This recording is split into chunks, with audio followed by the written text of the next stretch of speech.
Today we want to talk about people pleasers and the pitfall of being a people pleaser. Let me give you an example.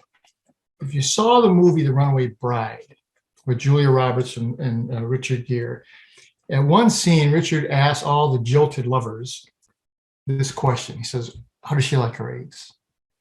And every one of them said, "Just like me. She likes them the same way I do." And then as the movie goes on, you start to see that Julia Roberts' character is always changing her behavior to try and please everyone in the town. In the end, she's miserable. Now, what we think about is what we become. What we think about ourselves creates our self-worth and our self-identity. What we believe about ourselves determines many of our choices, good and bad. The next guest is my friend Drew Deraney. And Drew is an author of the #1 best-selling book, I'll Have What She's Having, Memoirs of a Reformed People Pleaser. So he's been there, he's done this. Now, Drew has a program where he assists men to break the stereotypes that help us, men, to determine who we are and who we want to be. So Drew, welcome to Life Altering Events. Thanks so much for having me, Frank. It's a pleasure to be here.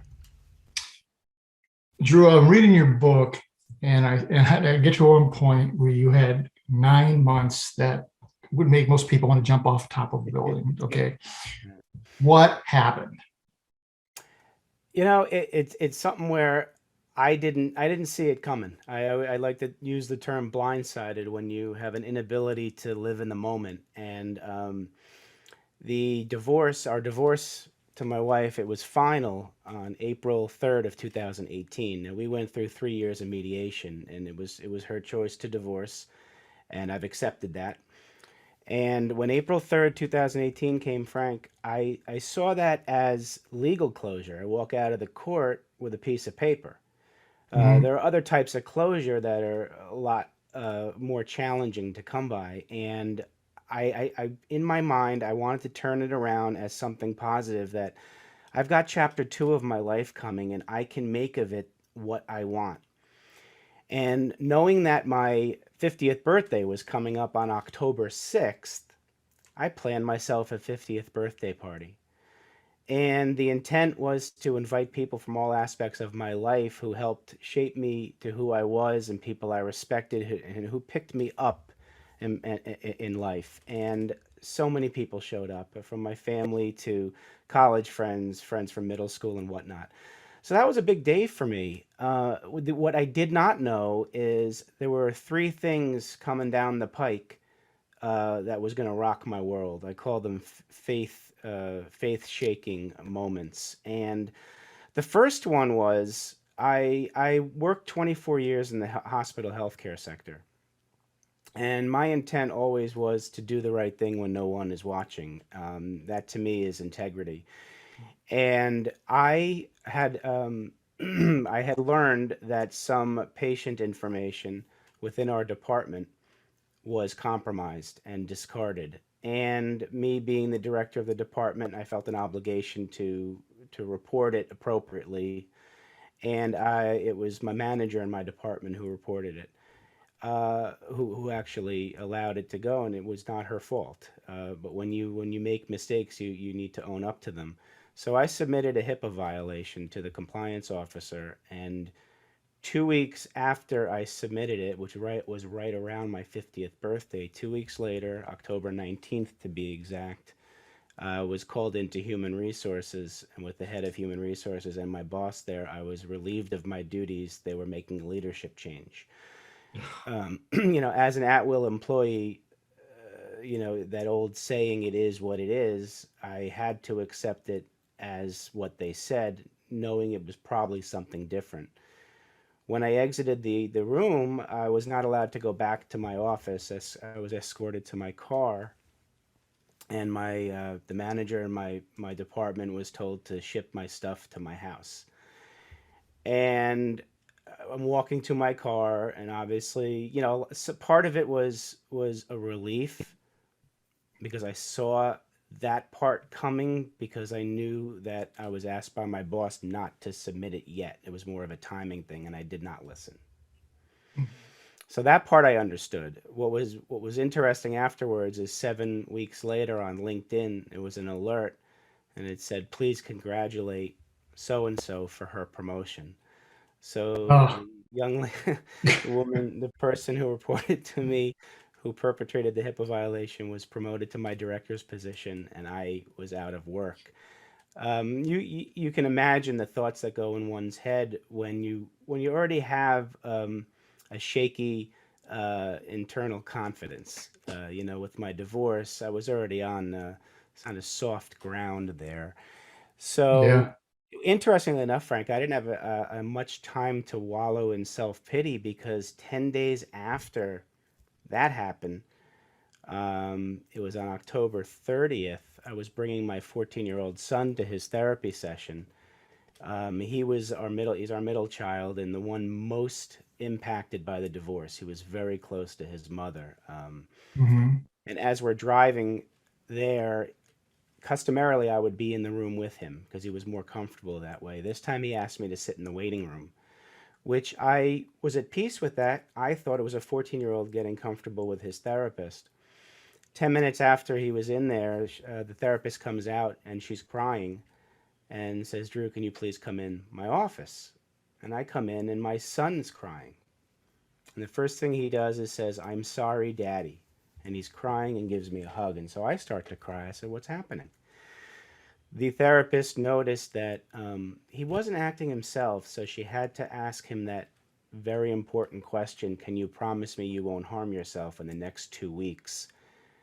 And my son said, "No, I can't promise that." And what turned out was the night before, I was watching television in the other room. He happened to be in the master bathroom, and thankfully, he was on the phone with his girlfriend.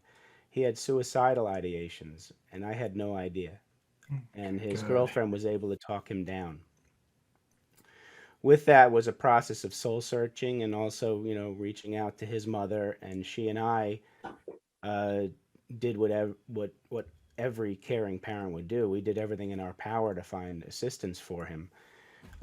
We brought him, for an evaluation at the hospital. He was released to me um, under my care, like he had been, and he and I were together for 40 days, Frank. Me with my sole responsibility of making sure he's safe. Now, in those 40 days, we were waiting for a bed to open up at in a facility up about an hour and a half away. They didn't have a bed till December 8th available. So I realized that me not working at the hospital was a blessing.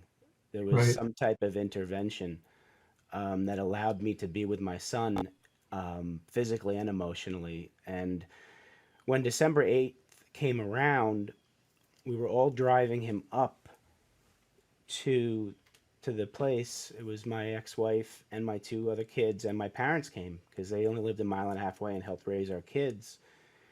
When we were ready to leave, my son pointed to my parents who were sitting in the waiting room and said, "Daddy, I hope nothing happens to them when I'm here." Mm. And my instinct was to say, "Honey, nothing's going to happen. Take care of your health. That's the most important thing." Fast forward to Christmas Eve of 2018. We were, I had called my parents because we were going to bring them the next day to go visit my son. And I said to my mom, "I'll pick you guys up at 8 in the morning." And my mother said, "I don't know. Your dad's in a lot of pain. He just came out of the bathroom." Um, she said, "Call us tomorrow and I'll let you know how he is." And when I called the next morning, I asked Mom how Dad was, and she said, "Not good. He's in an ambulance on the way to the hospital." So I rushed over to my parents. Dad was already in the ambulance, so I couldn't speak with him. So I followed the ambulance and my mother to the emergency room.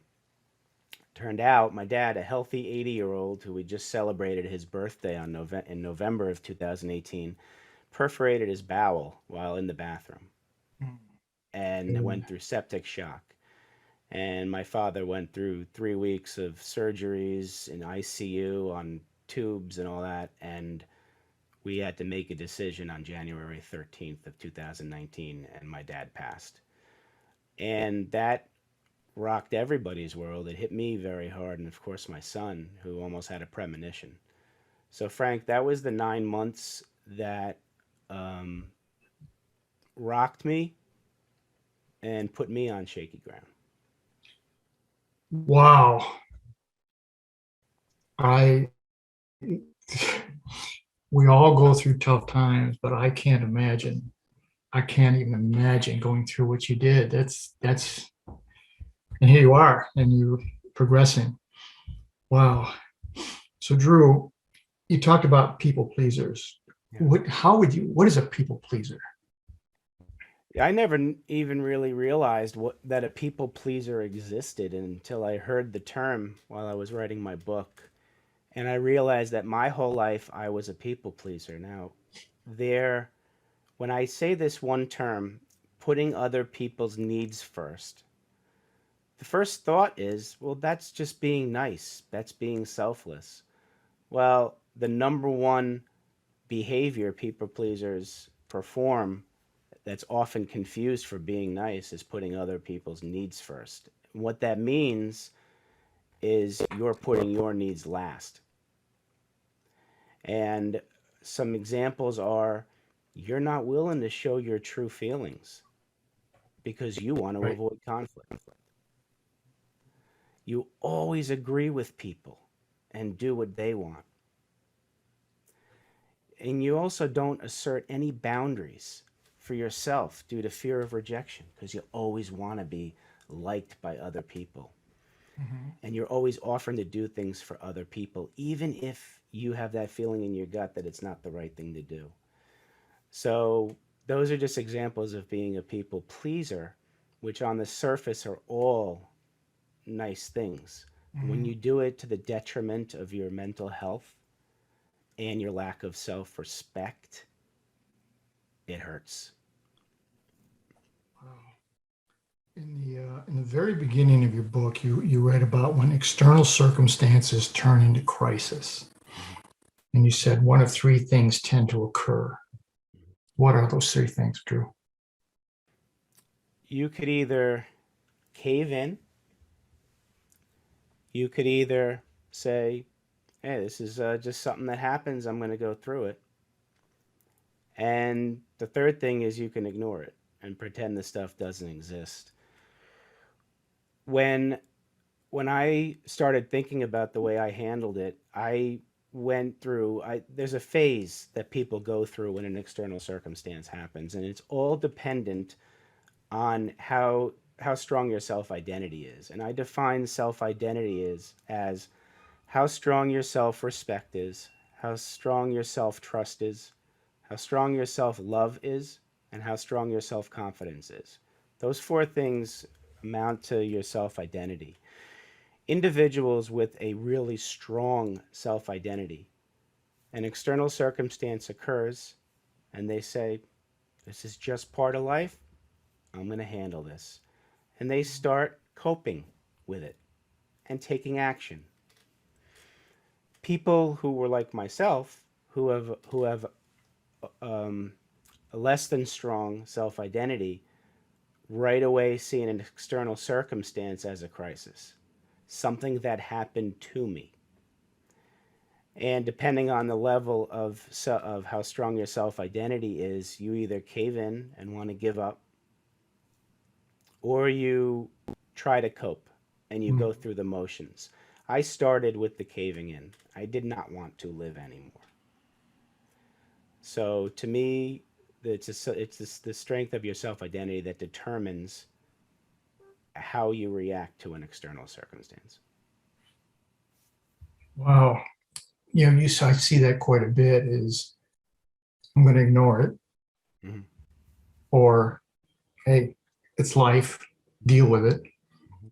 That's how I was growing up in the Italian neighborhoods I grew up in. Look, it's the way it is, just deal with it, shut up and put up. Right.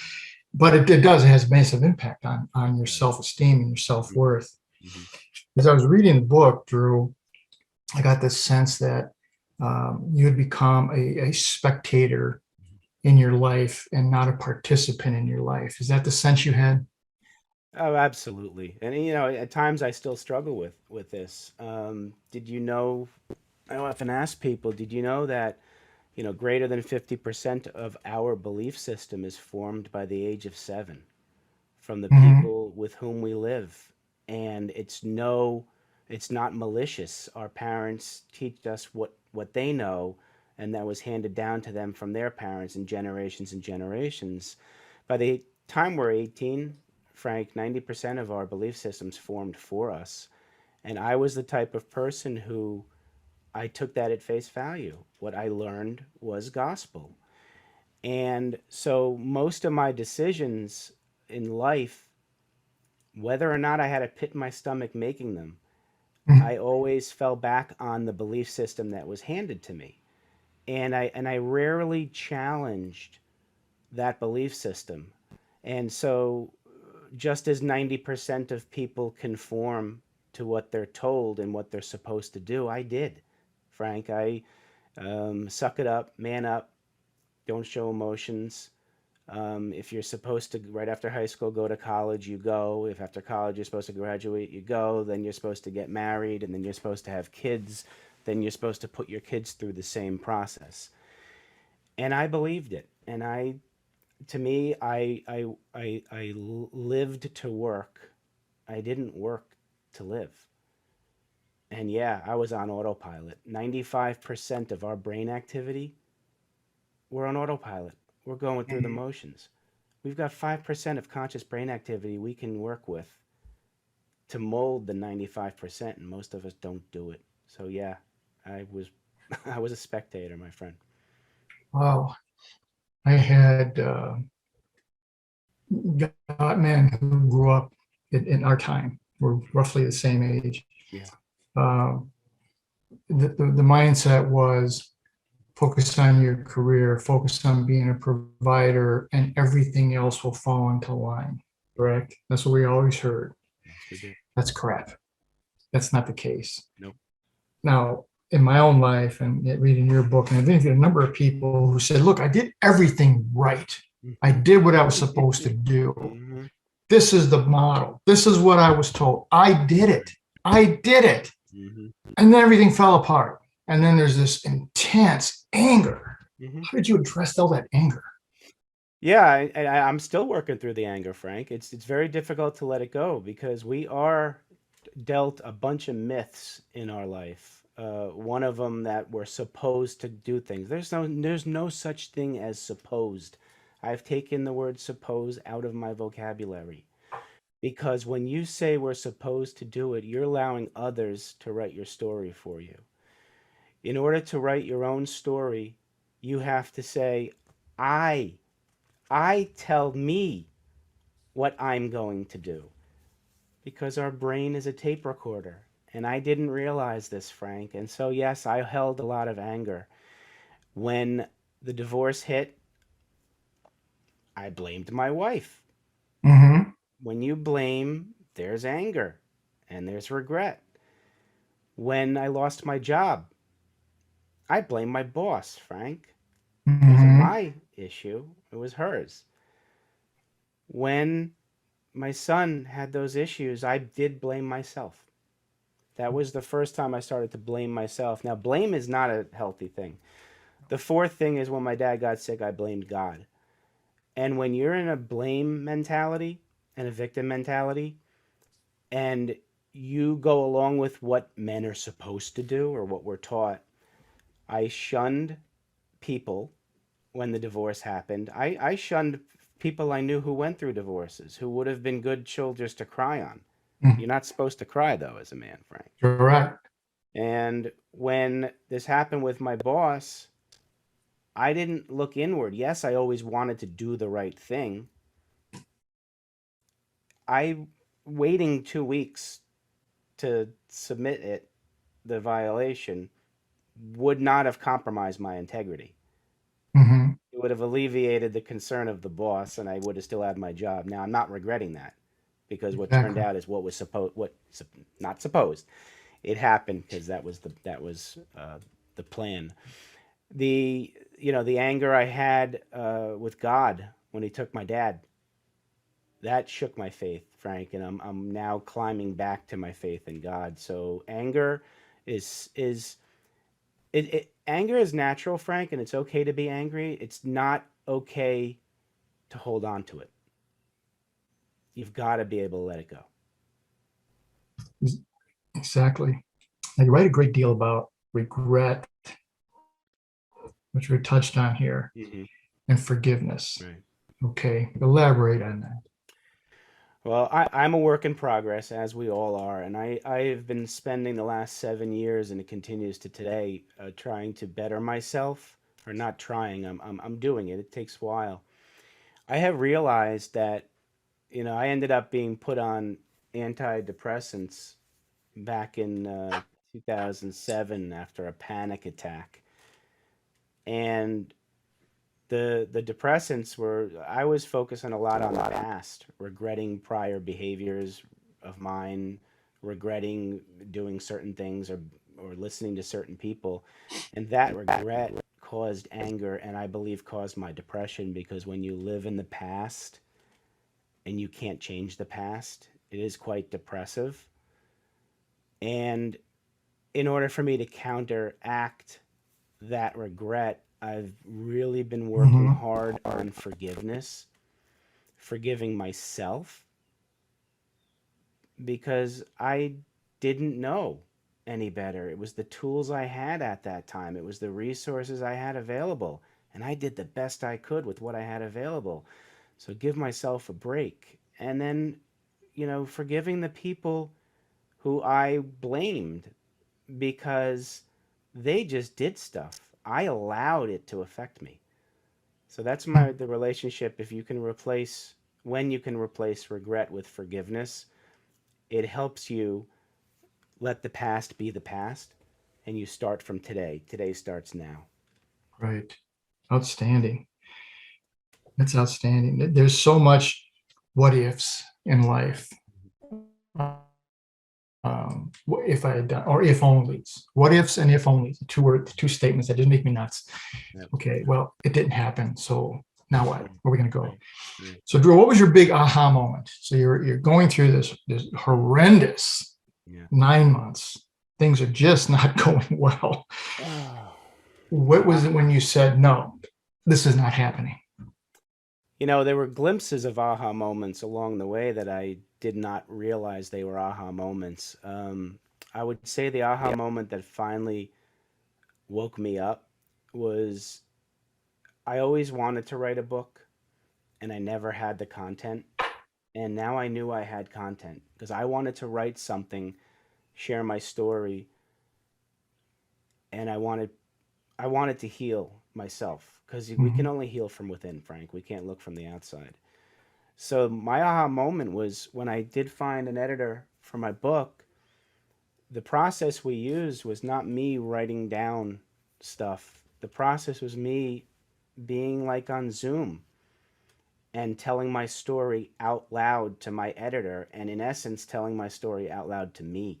Mhm. And I'll tell you, Frank, when you hear your own voice in your own ears, hear your story, it was cathartic for me. Never experienced this feeling in my life before. So I was helping myself heal from within by sharing my story. And I thought, if I am healing myself by sharing my story out loud, what if other men start to share their story out loud and they can heal from within? And what if my story starts to heal others because they say, I'm not on an island all by myself like I felt I was? Mhm. So my aha moment was when I was going through emotional breakdown during the course of writing the book, and my editor said to me, "We we need you to get in touch with the core of who you are, Drew. Have you seen the movie Runaway Bride?" Ah, And I said, "I've seen it a couple times, yeah." And she said to me, "I want you to watch it tonight." I said, "Why? What's any different?" She goes, "When you watch a movie multiple times through the course of your life, when you're in a different mindset, you pick up on different things. She says, that's all I'm going to say. Just pay attention to when they talk about eggs. Ah, That was it. I rented the movie, DVR'd it, whatever, and I watched it. And I'm listening to Richard Gere ask the fiancés about what's her favorite egg. So scrambled just like me. And I'm thinking, okay, that's interesting. She's just telling them what they want to hear. Interesting. Didn't hit me until the second to last scene where Julia Roberts starts to make, she's in her kitchen and she's got dishes and she's cooking eggs and all different things and she's tasting and I'm still a little slow there. I'm okay. I'm getting it.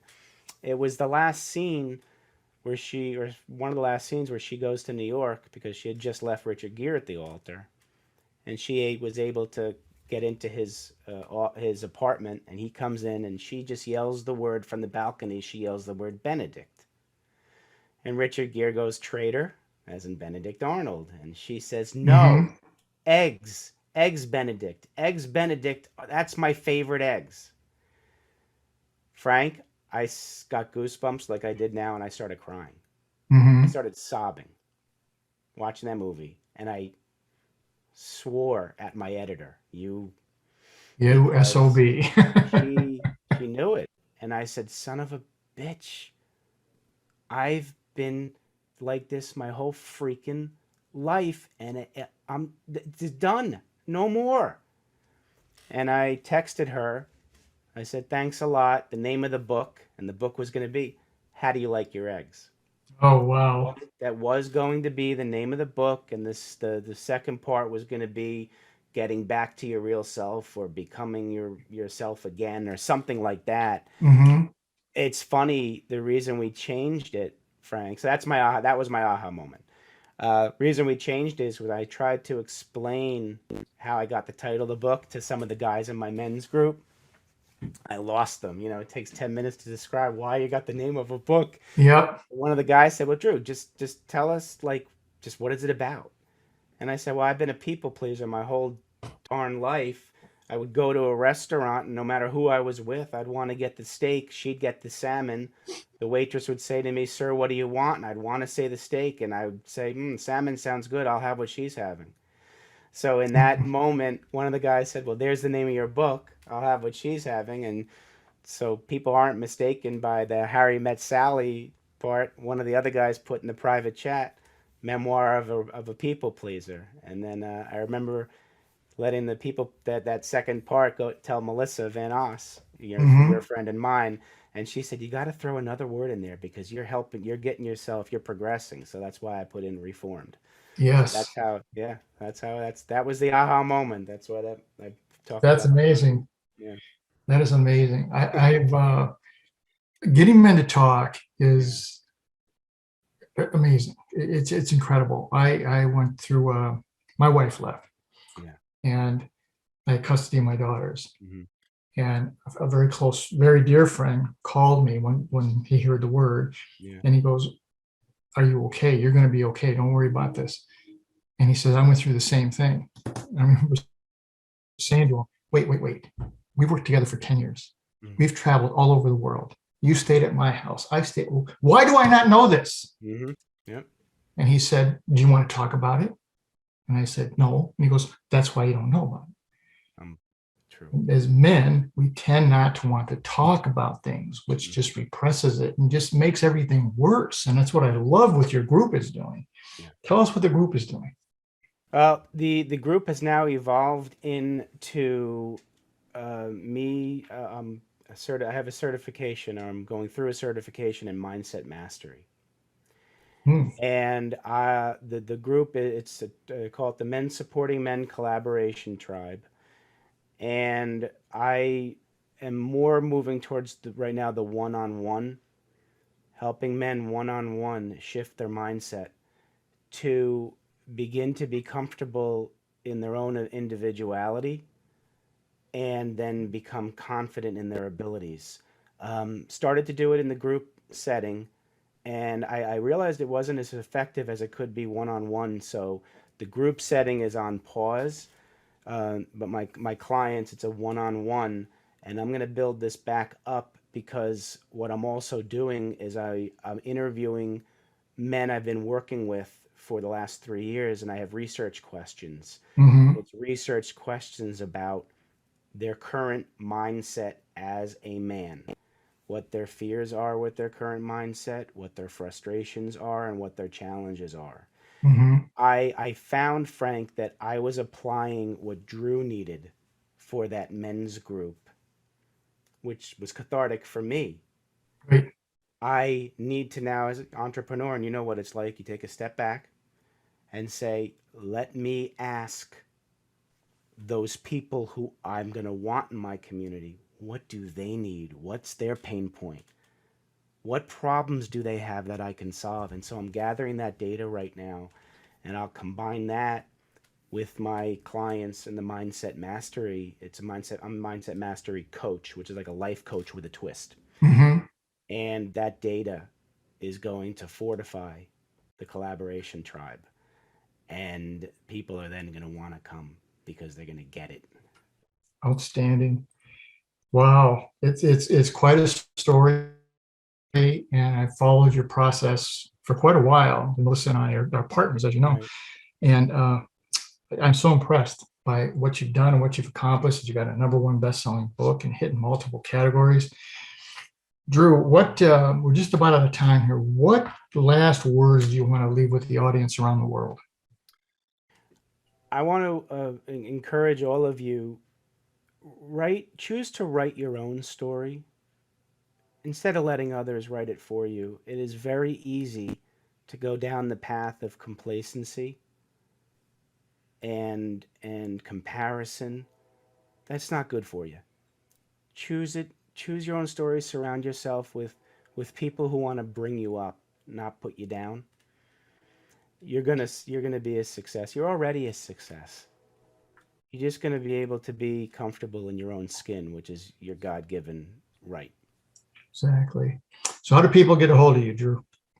Uh, Email would be good, drew@profitcompassion.com, and at my website, www.profitcompassion.com. And I also host 2 podcasts, which mean a lot to me, and they're gaining traction. One is called From Caving In to Crushing It. Nice. So if you would like to watch that and comment, I interview men and women who've gone through the challenges of life and come through stronger. And I also have a second podcast called Dad Will Know. It was originated by my son, who's 21 years old and has autism. He wanted to do a podcast with me. So the first 2 episodes are us. And I've now taken it on to interview fathers talking about the power of embracing fatherhood.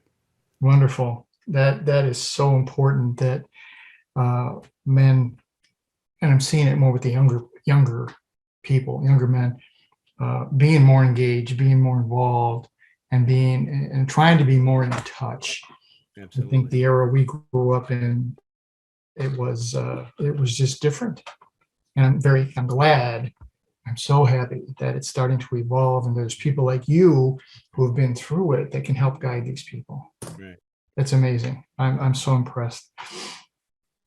As I said, we're just about out of time. I want to thank Drew once again. This was an incredible conversation, and we're trying to break these stereotypes that as men we fall into, and we just stay on that pattern with the supposed to, and you should take those words out of your vocabulary. Now get Drew's #1 book. There it is. You can see it up in the corner of the screen there. I'll have what she's having, Memoir of a Reformed People Pleaser. It's on Amazon. You want to get this book, men or women. Women will give you great insight to what it is that men go through and what their life is like, and it'll help you understand also.